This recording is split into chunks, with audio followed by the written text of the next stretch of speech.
Well, stay with me for a while on this one. The White House just came out with a piece about your utility bills, and it's just loaded with stuff I didn't know about either. That's why these things change every day. So whatever you think you know about a government program, whether eligible or not, or what it does, whatever, it's wrong, man. It just changes every day. And that's why going to experts, me, or you go on the internet and find people to get advice on these, they're wrong. It's going to change every day. So that's why you go to the horse's mouth. And what I have to is I put some if you're not a member of Let's Go Help, in the discussion, I put a link to a report that I put together from some of our, oh, here it is. No, sorry. Yeah, this, to all the sources that I talk about today. So this is it in here, and there's some other videos to explain how to use these things. So stay with me so you understand, if I understand what I'm talking about, if I understand what I'm talking about. But to get, here's the report that came out. It's a fact sheet. Biden administration deploys American Rescue Plan funds to protect Americans from rising home heating costs. Calls on utility companies to prevent shutoffs this winter.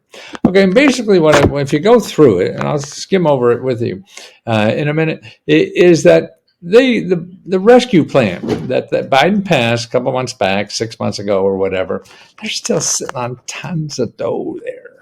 And so what they're doing is showing state and local governments how they can use this money to help people pay their utility bills, okay? So some of this money is used for something else, and now it's going to be utility bills. Why? Because utility bills are going to skyrocket, tennis racket, skyrocket, okay? Going to skyrocket this winter. Yeah, this is the inflation. Who the hell knows why? It's just going to happen. So if you're an economist, you figure out why. If you're paying a bill, you just say, shit, what am I going to do? Okay, here's what you can do. And that's what they're trying to do. There's just a lot of stuff going on that you should learn. And so this, what you're looking on the screen now, is you could go to whitehouse.gov, and this is a briefing, and if you just put Biden administration deploys American Rescue Plan, and you find it. Okay, here's the number one thing that they're doing, okay. More than doubling available low-income energy assistance program funding. This is a program that gives money for people to pay their heating bills, okay? It's usually a limited amount of money, but they're doubling it this year. Okay, that's just sort of the bing, pressing a button, double the money. Okay, that means you're going to be more eligible to apply. Also, it means that I think they're upping the eligibility income requirements too. Now in the video in below and the sources, I have all the sources for this program in that. So if you go to the description and just click that link, click that link. It's going to be a long winter, isn't it? You have to listen to me. But they're going from 3 or 4 billion, and they're putting in another 4.5 billion. Okay, so that's one place. So you have the low income heat energy, whatever, low income home energy assistance program. Every state has it. It's a national program, but you have a state program to fill out. Then in that state, they have people you have to apply locally. So this is the tier thing. There's no one place application. People want, that program, I want to apply for it. No, you got to go through it. That makes work on your part, and shows you how to do that in the report below. Okay, so that's one place.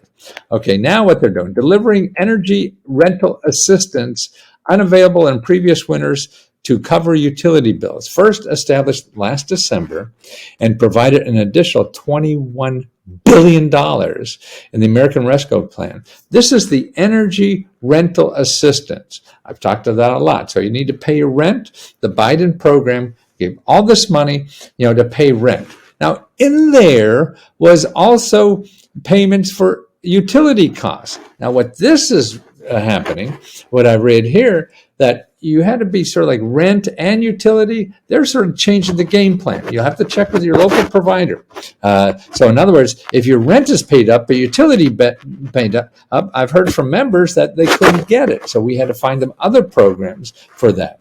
But now what Biden's saying today from the White House, that no, you can use this money just for utilities. And you can go back. You can go back 18 months to pay utility bills. You could go forward 3, 4, 5 months to get through the winter and have them all paid off. Also, to pay the utility bills, it's a higher income level, and they're increasing the income eligibility requirements on this. So this, to me, is huge.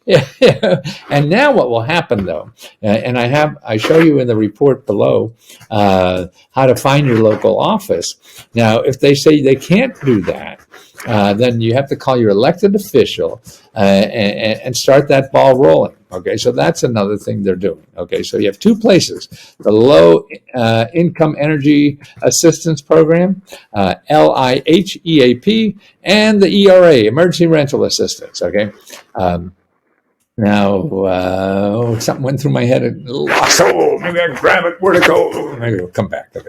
Okay. Now, they're providing state and local and other governments additional resources to help energy burdened middle class families. Okay, this is not low income, middle class. So that's $50,000, $60,000, $70,000 maybe, including $350 billion. Okay, now what's happening here is that, see, in the Biden package, and don't trust me on the details, but this is my understanding. Nobody could be trusted on details because they've changed so much.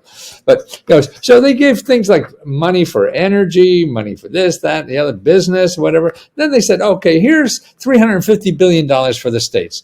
The states haven't spent it all yet. So the White House is saying, hey, okay, states and localities have the flexibility to use this money to help deliver energy relief to families, including middle-class households that may not be eligible for programs directed at lower-income households. See that one up on top we talked about, LIHEAP, that's a lower income stuff. So if you're making $100,000, you're not going to get it. And this one may go up to that. So it's going to be a lot higher than what it is before. So how do you find that? You got to start knocking on doors and your elected official, and you tell them about this White House. That the White House says, oh, mommy says I could play, when you go ask your father or something like that. So you say, the White House said I could get it. And that's what you do. Okay. Now, there are other kinds of things. Listen to this. Today, the White House called on utilities and energy providers to commit to proactively use the resources to help. In other words, they're going to, the White House is saying, don't trust it, but the White House is saying this, that the utility companies have to find you and get you the programs. I wouldn't worry about it. But that's nice or trying. So that means there's an effort. And so there may be utility company. You could call utility company and say, well, you have to find out. No, they said you're going to do it. And so eligibility income. Many utility companies already offer programs to help families in need. Utilities should proactively identify those who may be eligible for public benefits, such as the LEAP and the ERA, using financial hardship and other consumer data. So in other words, they could find out who their customers are probably in need. And so what I'm probably would look at this and say, it says, for example, in Connecticut, utilities are using third-party data to pre-qualify and contact customers and share the results with state agencies to expedite energy assistance payments. So they're trying to get it to you faster by if they find you instead of you find them. And so that really means if you get something in a utility company, an envelope or something like that, or an email, it may not be just a bill. It's telling you how they got money to pay their bill. See, it behooves them to do this. Okay. Now what they also, by also saying, directly screen and notify potential eligible recipients. Utilities and energy providers should inform customers of energy assistance programs, screen customers for benefits eligibility, and facilitate referrals to available benefit programs prior to any shutoff. And this seems very important in the White House. They don't want anybody to be shut off, okay? So that is a big thing. No shutoffs. Shut up, no shutoffs. So that's what they're telling utility companies to do. So the good ones will probably do it, but don't count on it. You're going to have to take the bull by the horns yourself. Okay. Expedite assistance to vulnerable households. So he's talking to the energy company. Energy providers should be critical partners in proactively working to establish the process of data sharing relationships needed to speed benefits to their eligible customers as quickly as possible. Here's some good examples here. In Michigan, utilities work in partnership with state to receive bundled payments on behalf of many customers at once. So they're going to the state government and finding out who would probably be eligible for the. They give them all the. Okay, they put it in their credit account, and they're more. That'd be nice, wouldn't it? In South Carolina, utility companies receive a bulk payment from the state prior to the full satisfaction of application and documentation requirements that they can use to apply benefits to customers quickly. So you don't even have to document this stuff, if you're eligible or not. See, that's the kind of thing that's happening. And that's why you got to be aware of this stuff. It's changing too fast, and you're sitting there thinking old think, and old think just thinks. So don't do that. No shutoffs for customers applying for financial hardship. Hear that? No shutoffs for applying for it. So you're finding this thing. You need time to look for apply. And the phone company saying you're shut off. Hey, you can't do that. The White House said, no shutoffs for customers applying to financial hardship assistance. That's what I'm doing. You can't put me out in the cold or put me in the cold. Beyond state and local shutoff moratorium requirements, when utility companies are notified that a customer is applying for financial help assistance, including energy assistance benefits, they should commit to restore service or delay shutoff. For example, so they're saying if you applied, they can't shut you off, even if you don't have the money. They don't have the money yet. Also, for example, Michigan, once a household applies for their ERA utility benefits, see, that's the emergency rental assistance for rent, but this is saying for utility benefits, the utility company places a hold on the utility shutoff. So utilities should also commit to provide at least 30 days notice to all customers before shutoff. So before they shut up or shut off, they can't shut up. Facilitate assistance to deliver fuel customers. Okay, this is particularly in rural areas that people get their fuel delivered, and that's how they keep their house warm, right? Propane and other kinds of things. In order to expedite benefits, providers of delivered fuels should commit to proactively notify families in distress of how to contact state and local agencies for assistance.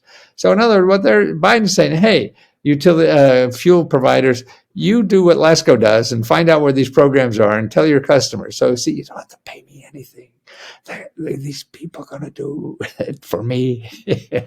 So no worry. Fuel providers with capacity should set up processes to facilitate referrals with customers' permission. So in other words, they could tell, I don't know whose referral, what, anyway, okay. Fuel providers should prioritize deliveries to household approved for benefits, particularly where providers receive direct deposits credited to a customer's account prior to or immediately following delivery. Okay, fuel providers with capacity should go even further by agreeing to deliver fuels to appropriate households through deferred payment or budgeting agreements. So don't be left in the cold. Okay, let's see. Prepare early to distribute expanded leave to families. Quick automatic distribution benefit. Let me see if there's something more. That's the basics, I think, of everything. Oh, this is interesting. Coordinate LEAP and ERA with other programs, given differences in eligibility. See, the LEAP, that's a HHS program.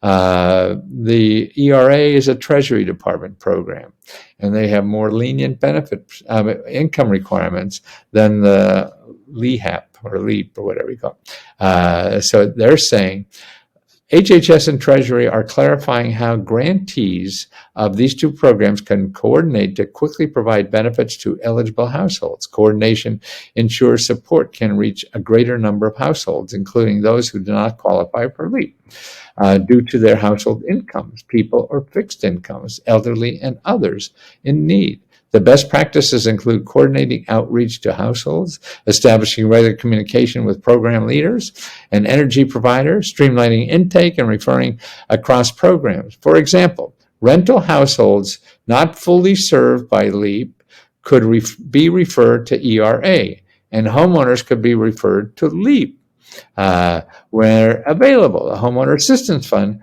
may be available to serve middle-class households. See, there's the ERA, but if you're a homeowner, ERA is for renters. Now, the other Biden program is called Homeowners Assistance Fund. That also has utility grant money in there. So you have the ERA for renters and the Homeowners Assistance Fund for homeowners. And then you have LEAP, LIHEAP, whatever the hell that is, from HHS. That's for both renters and owners. So they're trying to get that, so if you applied for that you should be available for this over there. Use energy assistance to aid renters with utilities. Provide forward-looking assistance to low-income renters facing high income credits. Lower burdens for speed assistance. See, all these things that go through that. Increased home heating costs can qualify. Oh, this is interesting. Because your heating costs are going up. Okay, and they're going to double in some areas at least. So you got to be careful of this. That now makes you eligible for other programs because that's not extra income anymore. So the Treasury Department is clarifying the elevated energy costs may be a form of COVID-19 related hardship that puts distressed renters at risk of housing instability, qualifying them for assistance and their utilities. Households can self-attest to experiencing both COVID-related household hardship and risk of housing instability based on significant increases in their housing cost. So that's saying that you go to apply for the rental assistance and they don't think you are deserving because you're not hardship enough. Hey, my utility costs are going to double. Oh, that's different. See, now you're eligible. See, that's what you have to know about. Whatever. Okay. So this increased energy costs when you're applying for programs that are based on your hardship or whatever, you're going to be harder shipped in a few months when you start paying those energy costs. So that's what you have to put in the application, talk to the people or whatever, because this is just announced today. Okay, now this is another interesting thing. A state and local fiscal recovery fund can help families ineligible for other supports. Now, the state and local governments all got $350 billion. Hey, do what you want. And they haven't spent a whole lot of that yet either. This is what's so crazy about all this stuff. So what Biden's saying here, okay, use some of that money, state and local people, to help people with utility bills. Like here, Louisville, supported utility relief fund that utility relief fund that provides residents who have fallen behind on their gas or electric bills with a one-time credit of $1,000. Okay, so how do you get that? Okay, call your elected officials, see what they're doing with that money, which is from the American Rescue Plan, and it's called the State and Local Fiscal Recovery Fund. You're going to forget all that shit, right? So you can just click on this link in the description and call the elected official. Hey, is there a program to do this? And if not, so well, why don't we have one? You guys are sitting all this money, and the White House said you could use it for this. See, that's the way to. That's how the big shots do it. They go Congress would say, do a bill so I can get all this money. 10 billion homeowners assistance fund to help distressed homeowners keep their utility bill. Treasury is encouraging state and local governments to utilize funds in the American Rescue Plan to help cover home energy costs to prevent loss of utilities in the winter. See, that's another program in that program. They're saying, hey, you could use it for that. Oh gosh, they're saying here's another $1 billion of pandemic energy assistance that could be used for that. So what they're trying to do, because this winter is going to be hurt hard on people, utility. You have all this money, state and local governments, that Biden gave you to do something important with, and you haven't done anything yet. Well, here, take it and use it for this, and that's the other thing. Now, he also mentions here the weatherization or assistance. Now, there's a program in the Infrastructure and Investment and Jobs Act that just passed like last week. There's another $3.5 billion in weatherization assistance programs, okay? This is for low-income people to make their house more weather. It's a current program, and they put more money into it, okay? So you want to find that program, okay? There is a link in the description I have on that program. Describes how to do it, how to find the local office and everything. That's the weatherization assistance program. So the big ones are your emergency rental assistance, your homeowners assistance program, and your weatherization assistance program, and your LEAP. So that's 4 programs, okay? And you want to know all of them. I got information on all of them in the description below. And to find out where in your state. See, this is not a one place like a SBA loan. You go to SBA, everybody goes to one website and find it. No, 99% of programs are like this. And this is why I have videos. I got to explain these. If it was just website, people say, oh, I want all the websites applied. I can't do that. I'm not smart enough, fast enough, or have enough money to do it. Okay, here's another thing, because if you're on SNAP, the food program, they've increased that. You could get another like $400 a year because of the energy. And so there's a new program called Heat or Eat. Who thinks of these? Idiots like me. I love little sayings like this. Heat or Eat. And that's an increase in the SNAP program, which is Supplemental Nutrition Assistance Program, of about $400 a year. And that's because energy bills are. So it's sort of, you want to eat. Don't pay your heat out of your dinner money. And that's what that's about. Okay, well, class, I'm going to go and exercise now so I could eat and not have to get fat. Okay, thanks for putting up with me.